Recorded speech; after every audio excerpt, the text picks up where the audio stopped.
Did Israel care for the Levites? Did they engage in pagan practices? What was a prophet required to preach? What did Jesus command his disciples to teach? Let's begin in Deuteronomy 18. How was the entire tribe of Levi, including the priests, cared for? The Levitical priests, all the tribe of Levi, shall have no portion or inheritance with Israel. They shall eat the Lord's food offerings as their inheritance. They shall have no inheritance among their brothers. The Lord is their inheritance, as he promised them. And this shall be the priest's due from the people. From those offering a sacrifice, whether an ox or a sheep, they shall give to the priest the shoulder and the 2 cheeks and the stomach, the first fruits of your grain, of your wine, and of your oil, and the first fleece of your sheep you shall give him. For the Lord your God has chosen him out of all your tribes to stand and minister in the name of the Lord, him and his sons for all time. What of the itinerant Levite, or one who transfers to another place? Any descendant of Levi who wishes to do so may come from any city or part of Israel where he resides to the place that the Lord will choose. There he may serve in the name of the Lord his God. Like his fellow descendants of Levi who stand there in the Lord's presence, he may eat the same share as they do, regardless of what he receives from his ancestral estate. What about pagan practices like child sacrifice, fortune tellers, and witchcraft?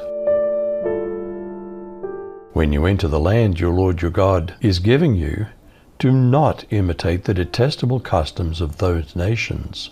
No one among you is to make his son or daughter pass through the fire, practice divination, tell fortunes, interpret omens, practice sorcery, cast spells, consult a medium or a familiar spirit, or inquire of the dead. Everyone who does these things is detestable to the Lord, and the Lord your God is driving out the nations before you because of these detestable things. You must be blameless before the Lord your God. Though these nations you're about to drive out listen to fortune tellers and diviners, the Lord your God has not permitted you to do this.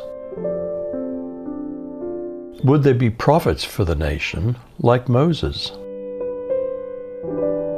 The Lord your God will raise up to you a prophet from the midst of you, of your brethren, like me.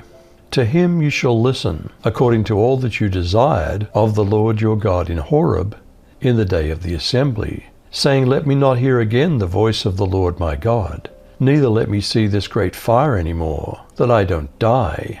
And the Lord said to me, They've well spoken that which they've spoken.